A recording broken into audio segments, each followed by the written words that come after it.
Hello दोस्तों, राधे राधे। कैसे हैं आप लोग? तो उम्मीद करते हैं कि आप लोग सब अच्छे होंगे। तो आज के इस वीडियो में हम लोग झारखंड बोर्ड कक्षा 6 अध्याय 8 बीजगणित प्रश्नावली 8.1 का क्वेश्चन नंबर 8 नंबर क्वेश्चन को सॉल्व करेंगे। तो आप लोग अच्छे से देखिएगा। बुआ तो देखिए, वह कहता है कि अंग्रेजी अक्षर एफ का प्रतिरूप बनाने के लिए आवश्यक तीलियों की जो है वो संख्या के लिए जो है वह सारणी को पूरा कीजिए। ठीक है। कहता है प्रतिरूप एफ की संख्या के लिए जो है वो चर एन का जो है वो प्रयोग कर जो है वो नियम भी जो है वो लिखने के लिए। तो हल दे दीजिए। एफ है, ठीक है। तो एफ में क्या तीली लगेगा? एगो ये लगेगा, एगो दूगो हो गया, एगो ये, तो तीन गो तीली लगेगा। तो ये जो है वह तीन इनका आंसर हो जाएगा। तो यहाँ पे लिख दीजिएगा तीलियों की संख्या। ये जो है वह तीलियों की संख्या, तीलियों की संख्या बराबर 3। और जो है वह इसका जो है वह नियम हम क्या देंगे? तो इसके लिए जो है वह कहता है कि एफ संख्या के लिए एन का जो है वो प्रयोग करके नियम देने के लिए। तो ये एन हो जाएगा। ठीक है। वो ये जो तीलियों की संख्या जो है वो नियम क्या हो जाएगा? तो 3n हो जाएगा। अब देखिए, बनाए गए प्रतिरूपों एफ की संख्या 1 2 3 4 इसी प्रकार 10 तक दिया हुआ है। तो कहता है आवश्यक तीलियों की संख्या। अब एन के स्थान पे 1 देंगे, फिर 2 देंगे, 3 देंगे, 4 देंगे, 5 देंगे। तो सबका मान हम यहाँ पे देते जाते हैं। जब n का मान 1 देंगे तो ये जो होगा 3 गुना 1, तो कितना हो जाएगा? 3।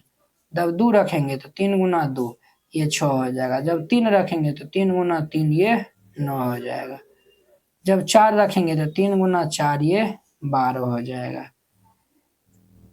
5 रखेंगे तो 5 गुना 3, तो ये 15 हो जाएगा। 6 रखेंगे तो ये 6 गुना 3, तो ये 6 18। 7 रखेंगे तो 7 गुना 3, तो 7 या 21। टोटल 11 रखना है। तो 7 के बाद ये जो है वो 8 रखेंगे तो 8 गुना 3, 8 के 24।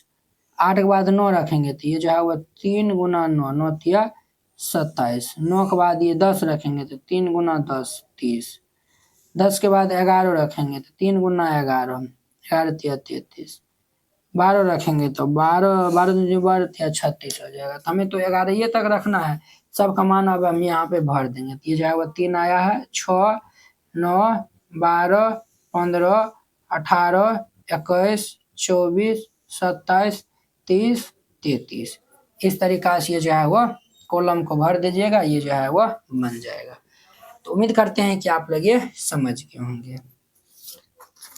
अब देखिए इनका 9 नंबर कहता ए जोड़ बी बराबर बी जोड़ ए कर्म विनिमय नियम है, इनकी जांच कीजिए। जब जो है वो ए बराबर दिया हुआ है, बी बराबर, ये जो है वो जोड़ का जो है वो कर्म विनिमय नियम ये होता है। ठीक है। इसको जो है वो जांच करके बताना है। तो हल दे दीजिए, हम जांच करते हैं। पहला में जो है वह ए बराबर 5 और बी बराबर 6 है। हमें ए जोड़ बी बराबर बी जोड़ ए दिखाना है। ए का मान 5 है, बी का मान 6। 5 जोड़ 6 और बी जोड़ ए है, तो ये जो है वह 6 जोड़ 5 हो जाएगा। तो इसीलिए 6 5 11 बराबर 11। तो दोनों क्या हो गया? बराबर हो गया। तो यही हमें तो जांच करना था ना। तो ये लिख दीजिए प्रूव्ड। बी में देखिए ए बराबर 8, बी बराबर 3 है। ए जोड़ बी बराबर बी जोड़ ए हमें दिखाना है। ठीक है बुआ। तो ए 8 है, बी 3 है, बराबर बी 3 है, ए 8 है। 8 3 11 बराबर 11। दोनों क्या हो गया? बराबर हो गया। तो लिख दीजिए प्रूव्ड।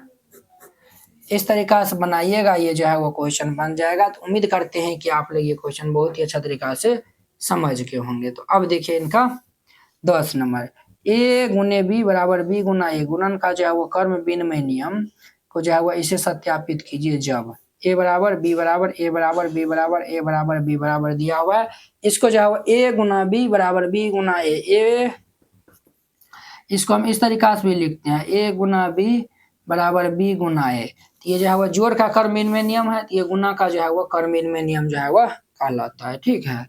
तो हल दे दीजिए। अब हम इनको जांच करके दिखाते हैं। पहला हम जो है वह ए बराबर 0 और जो है वह बी बराबर 4 है। ए गुना बी बराबर बी गुना ए हमको दिखाना है। ए का मान 0 गुना 4 बराबर ये 4 गुना 0। तो 0 के 4 से गुना करेंगे 0 बराबर ये 0। देखिए दोनों बराबर हो गया। तो लिख दीजिए प्रूव्ड। अगर बराबर नहीं होगा तो ये प्रूव नहीं होगा। ठीक है, इसका जो है वो दूसरा नंबर देखिए, a बराबर 3 है, b बराबर 1 है, a गुना b बराबर b गुना a का मान 3, b का मान 1 बराबर 1 गुना 3, इसीलिए ये 3 का मान 3 बराबर 3, दोनों बराबर हो गया तो लिख दीजिए प्रूव्ड। ठीक है, दूसरा नंबर था। अब देखिए इसका तीसरा नंबर, a बराबर 10, b बराबर 7 है, a बराबर 10 और b बराबर 7 है, इसीलिए a गुना b बराबर b गुना a लिखेंगे। a का मान 10 गुना 7 बराबर ये 7 गुना 10, इसीलिए जो है वो 10 7 70 बराबर ये 70, दोनों बराबर हो गया तो हम यहाँ पे लिख देंगे प्रूव्ड। ठीक है, तो इस तरीका से बनाइएगा, ये जो है वो क्वेश्चन बन जाएगा। तो उम्मीद करते हैं कि आप लोग ये क्वेश्चन बहुत ही अच्छा तरीका से समझ गए होंगे। तो अब देखिए इनका जो है वो 11 नंबर क्वेश्चन जो है वो मिलान करने वाला है, तो आपको हम दिखाते हैं और फिर जाके इनको जो है वो मिलान करिएगा। अब देखिए वो इनका जो है वो 11 नंबर क्वेश्चन, 11 और 12 नंबर टाइप किया हुआ नहीं है, तो हम जो है वो इसी जो है वो इसमें जो है वो हम सॉल्व करेंगे। इसको जो है वो हम पढ़ते हैं, कहता है निम्नलिखित जो है वो निम्नलिखित को जो है वो सुमेलित करना है, इसको जो है वो मैच करना है। ठीक है, ये जो है वो ए बना लिखा हुआ है और ये जो है वो बी लिखा हुआ है। ठीक है, इसको मैच करना है। ए जोड़ बी बराबर बी जोड़ ए, इसको हम क्या कहते हैं, योग का सहचर्य गुण नियम कहते हैं, या फिर गुणन का जो है वह कर्ण विनिमय नियम, या फिर जो है वह योग का जो है वो कर्ण विनिमय नियम, या फिर जो है वह योग पे जो है वह गुणन का जो है वह वितरण नियम कहते हैं, या फिर जो है वह योग का जो है वह सहचर्य नियम कहते हैं। इसको जो है वो आपको जो है वह भरना है। ठीक है, तो इसको जो है वो हम चलिए भरते हैं।